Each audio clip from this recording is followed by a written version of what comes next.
was a bricklayer before going in for medicine. I was working on the Ashford International Railway, as I recall at the time, yeah. Laying bricks? Laying bricks, yeah. I came to South Africa to see if I can make a difference in their life. In the first Gulf War, I was in the casualty receiving ship. The second Gulf War, I was in the desert on the third tour, and I was in Basra. I was 16 when I left school. I didn't have A-levels, so I was 22 when I did those. It was brilliant. They were the hardest thing I've ever done in my whole life.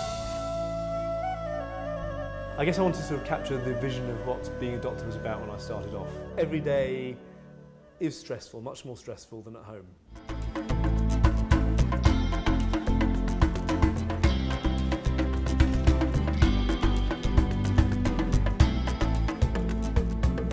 So the first order of the day is the death certificates, and there'll be, on a Monday there'll be sort of 6, 7, thanks very much. There'll be sort of 6, 7 sometimes, and then every day there's usually 2 or 3. Let's go. Are you free to help me, Sister and Bat? Nikki, the other doctor on this ward, and I fight over Sister and Bat, over who gets her to help with the ward round. I think our diseases are not the same as Britain. Yeah. As time goes on, they're going to learn about our diseases. They're going to learn about the complications. They're going to learn how to treat it. Put the sats on her hands. Okay, let's have a look. I can see the cords. The nearest intensive care is 2 hours away and it's always full. Hopefully we can find the bits for the ventilator which are currently being cleaned, so we don't have to bag her for the next 12 hours. In the UK, if I'd paralysed this patient and failed to intubate her, then I'd have been up in court in the United Kingdom. Whereas here, there isn't anybody else. So. When I was thinking of coming out, I was trying to write my PhD thesis. I was feeling disillusioned and fed up with it, and I found the website, and I actually emailed a brief inquiry. And then my phone went 5 minutes later, and it was Tracy from South Africa asking when exactly I wanted to come. It basically made it much more straightforward because I didn't have to work out how to do anything. The thing about working in South Africa as opposed to Britain is that you're having to develop a much broader range of skills. In an environment like this one, you have to learn how to do most things. And that's frightening and exhilarating.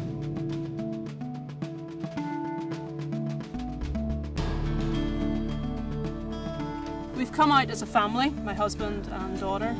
Cody, our 2-year-old, is having an absolutely fantastic time.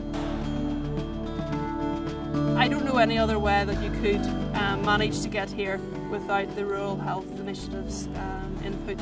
It would make it much, much more difficult. We see a lot of snake bites. Some of them, while I've been here, we've had to give anti-venom to some of the patients, which can be quite horrific. We obviously don't see many snakes in Ireland. Anything that we do is an added bonus to them, and it does make a difference to their life. And by doing that, then we enjoy medicine, we enjoy it and remember why we've started medicine.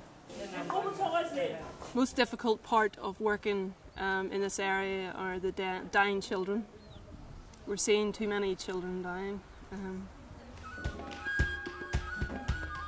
The best part of working here is being alongside the people to help with their health, to ensure that they get as good a quality life as they can. I'm almost done. I got one more question for you.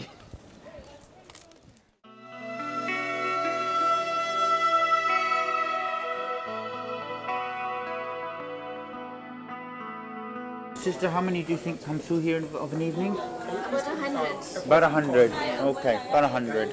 Every night, it's always like this.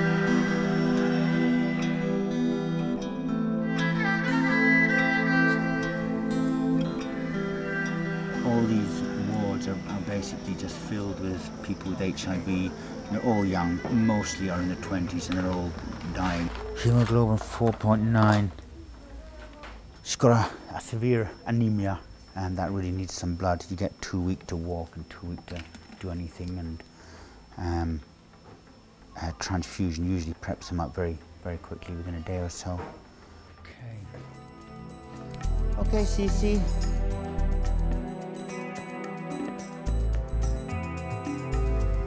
Okay, Lala Dashley. Okay, that's that. It's a tragedy. It's a tragedy on a huge scale here, and there's not much you can do about it other than the people that have got here and are on treatment, but that's just the tip of the iceberg, really.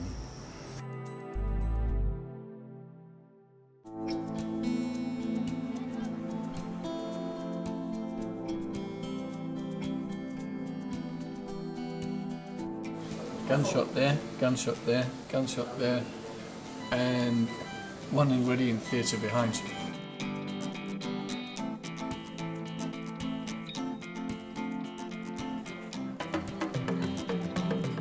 She's still got problems with some leaking from holes in the bowel, which were initially caused by bullet wounds. There's one bullet hole that's discharging a lot of muck from her back, and I'm going to have a look at that and see if we can sort that out.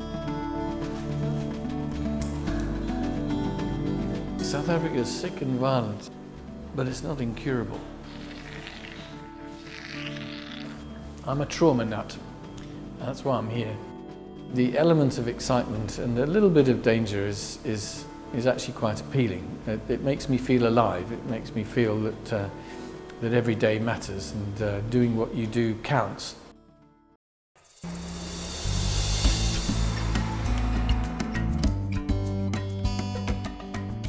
The hospital that I've been looking at going to, Manguzi, is a rural hospital. It's certainly 4 hours drive from Durban. I don't know what facilities are there. You haven't necessarily got the X-ray machine, you certainly haven't got a CT scanner, you may not have all the diagnostic tools that you need. So you're working on your heart and innovation, and those two things together keep me excited.